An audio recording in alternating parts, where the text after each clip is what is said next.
Mwaka mbishi uboye. In French we say, Bonne année! Heri ya mwaka mpya. Happy 2025.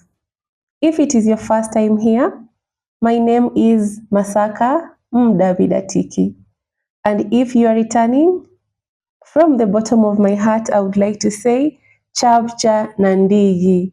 Thank you so much for your continued support, and let's continue to learn this amazing Kidawida together. I am a linguist, and I also tutor students in English, Kiswahili, French, and Kidawida. So in case you would want me to teach you any of the languages that I have just mentioned, reach out to me on my email or my phone number, which have been indicated at the end of this video. On today's episode, we are going to talk about the W issue in Kidawida. Some people say it is wa, some say it is va, but it is written exactly using the same letter. This is a problem that we call underrepresentation in linguistics. What do I mean by this? We have two sounds that are being written using one letter. Ideally, each human sound is supposed to be represented or to be written using one letter. So if I say wa, it should be very clear on the letter that should be used to represent that va when it comes to writing. And in the standard form, the wa sound, and by wa I mean wa, we, wo, wu.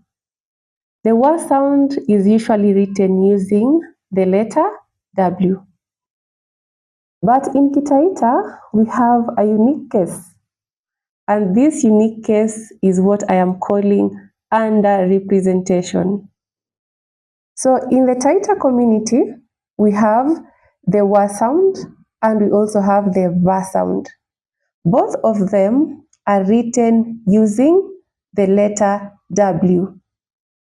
So if you are not a native speaker, you cannot know where to read wa and where to read va. So it becomes very difficult for you to read, and it also poses a challenge when it comes to interpretation of meanings. Meanings of words are distorted because of placing the wrong sound in the wrong location. Now, this va sound in linguistics, it is represented using this symbol, the symbol that you can see on your screen. That is the va sound. And most communities have been representing the va sound using letter B or BH, depending again on how the language works. For those communities that do not have the va sound and they have the ba sound, they use letter B to represent ba. For those that have the va sound and don't have the ba sound, they represent the va sound using letter B. Or they can also decide to use BH, because as you can see from the symbol, this is a variation of B.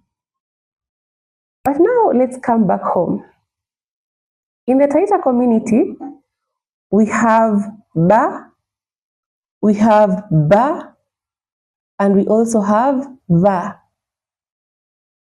Historically, the ba and the ba have been written using a plain B. Again, that's a problem, because there are some positions you're supposed to use ba, and there are some positions you're supposed to use ba. So if you don't know where to put the ba and the ba, you distort the language, you distort the meaning, and that's a problem. So to differentiate the ba and the ba, I have given a solution which I will be talking about in my next episode. But for this case, let's first handle the ba. So since we already have the ba, and the va, we cannot use letter B alone to represent the three sounds. So we have to come up with a way of differentiating the three different sounds. The ba and ba is not a big issue. The va is the issue, because va is a variation of B, but historically we have been writing using letter W. And I want you to see how crucial this sound is to the Taita community. If you go back to history, you will realize that the va has always been written using W, and the wa has always been written using the letter W. So if you look at the books that were called TKK Kidawida, that is how Kidawida was written. For those that were lucky enough to study Kitaita in school, they were taught wa, we, wi, wo, wu. That is the first W. Then the second W is va, ve, vi, wo, wu. And I cannot blame them, because they were able to understand what was being taught. There is something that I have just realized. We have some set of rules within us that are inborn. And if you happen to be a native speaker of a language, and in this case we are using the Taita community as the example, you will realize that automatically, unconsciously, you will know when to say wa and when to say va. There is no confusion for the native speakers. And that is why if you present a written document to any Taita speaker, any Taita native speaker, you will find that the content is written using plain W's. But if you tell them to read, you will hear va, you will hear ve, you will hear wa mixed in between the W's. It's because they have the innate capacity. They have the set of rules within themselves. But if you are not a native speaker, then it becomes so hard for you to read the language and also to get the meaning of different words in different contexts. Leave the TKK Kidawida alone. We have the Taita Bible. We also have Chumbora Kuela, that is the hymn book. We also have My Gold, the book by Frank Mcharo, right here with me. And then we also have another book, which so many people don't have, but I'm lucky to have one. It's right here. The book is called Chuganore Dura Kidawida. It is a book with animal stories in Kidawida.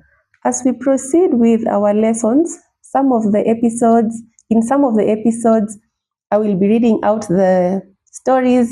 I will share the stories with you, and I will also read them out loud so that you can also practice reading the Taita language. So it will really come in handy to help us enrich our vocabulary in Kidawida. Let's continue looking at the va sound so that you can see how important it is to the Taita community. The va sound has been used in naming places and naming people. Examples, we have the name Wavuda and Vache. These are names of females in Taita.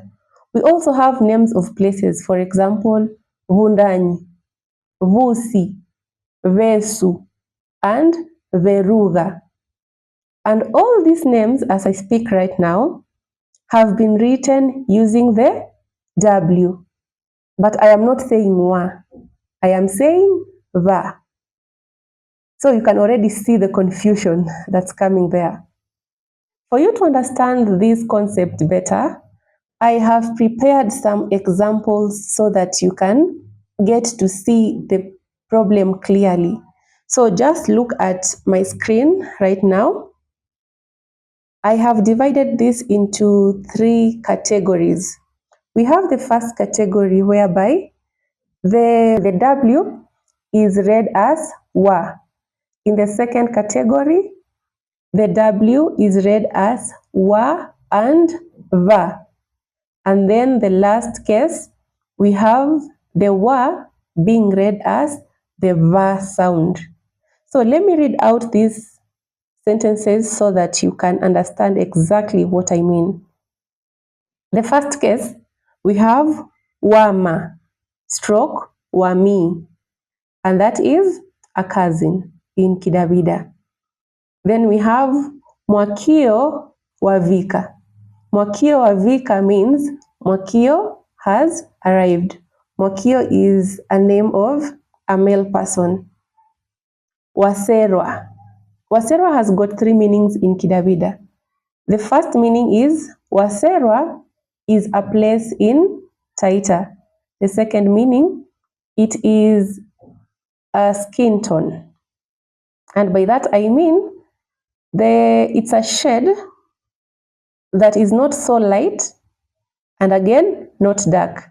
In Kiswahili we say maji ya kunde. That is the skin tone that is called waserwa in Kidawida. Then we have the other meaning of waserwa as ameshushwa. Let's go to the second case. In the second case, we have the following examples.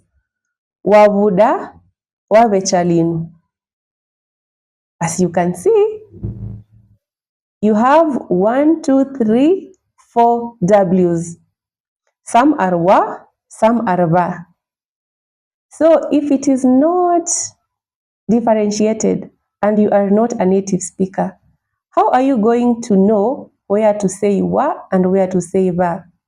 It becomes really problematic. So the sentence is Wabuda wabechalinu, which means Wabuda is coming today. Wabuda is a name of a female. The second sentence is Wabuda na vache vabechalinu. Wabuda and vache are coming today. You can also see the mix-up of W's there. Then we have the third example for that category. Mjige wabe sariga shigadini. Mjige wabe sariga shigadini, which means the child is playing outside. The last category is right here, and in this category, this W is read as va. Examples of sentences: Vajige vabe sariga shigadini. Vajige vabe sariga shigadini. That means the children are playing outside. The second sentence, Baba mwana ulale. Baba mwana ulale. That means carry the baby at your back so that they can sleep. If you read that as wawa, it will have no meaning. The next sentence, Ababai vadafuma beruga. That means these ladies are coming from a place that is called Veruga. It is a place in Taita. So you can see the confusion that is coming about using the W to represent the wa and the va sound. If you are not a native speaker of the Taita language, it is such a big challenge for you to read and also understand the meaning. Now, I have got some possible solutions here, and there are 2.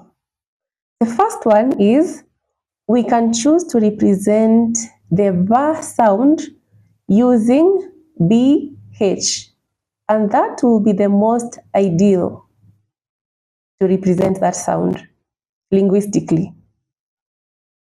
And then the second solution is we mark the W that stands for the va sound. The wa sound, as it is in the standard form, can just remain as a plain W. So whenever you see a plain W, you will know that is a wa sound. But whenever you see a W that has been followed by an apostrophe, then that would mean that is a va sound. Now, if you look at the examples that I've given for the possible solutions, we have vava. Vava means to carry a baby at the back. It also means a grandparent. So if you write vava using the BH, that is how it will look like. And if you write vava using the W apostrophe, that is how it will look like. Vesu. Vesu is a place in Taita. If you choose the BH, that is how it will look like. If you write the W with apostrophe, that is how it will look like. Vinga. Vinga means chase. It comes from the infinitive verb kuvinga, to chase. So if you write with BH, that is how it will look like. If you write with W apostrophe, that is how it will look like. Let's go to the next example. Vusa. Kuvusa is the infinitive form of the verb, which means to take. Then we have the last example, vukakimusi. Vukakimusi means stand up. So if you go with the first option, which is BH, it kind of looks odd to the native Taita speakers who are used to writing the va sound using the letter W. But if you take the second option, which is a W that has been marked, that looks more natural to the Taita community. So that is why I am opting to go with the second option, the W with an apostrophe. An apostrophe is usually given two meanings. It can be used as a punctuation mark, and it can also be used as a diacritic mark when it comes to the writing system of a language. So in this case, an apostrophe that is attached to the W will function as a diacritic mark. Disclaimer, disclaimer, disclaimer.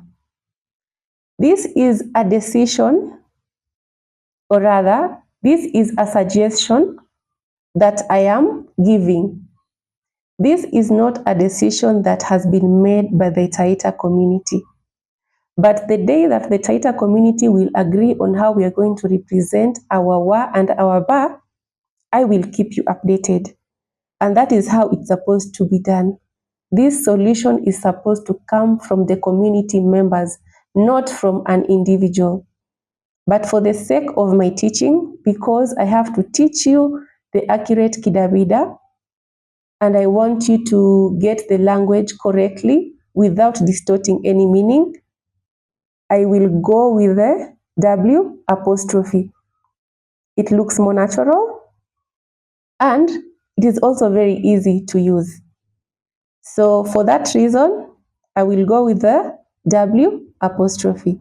But the day the Taita community members will agree on whichever character they will agree on, I will keep you posted, and I will also start writing using whatever character they will have agreed then. But as of now, I will go with the W and the apostrophe. And this marks the end of the W issue discussion or episode with me. So in case you have any questions, you have any contributions, as always, comment down on the comment section. And if you have any other questions that you would like me to address, you can also reach out to me using my email or my number. Thank you so much for tuning in. I am always excited to be teaching you Kidawida. I hope that you have been able to learn something today. And thank you so much. Chap Cheminandihi. See you in my next video. Bye.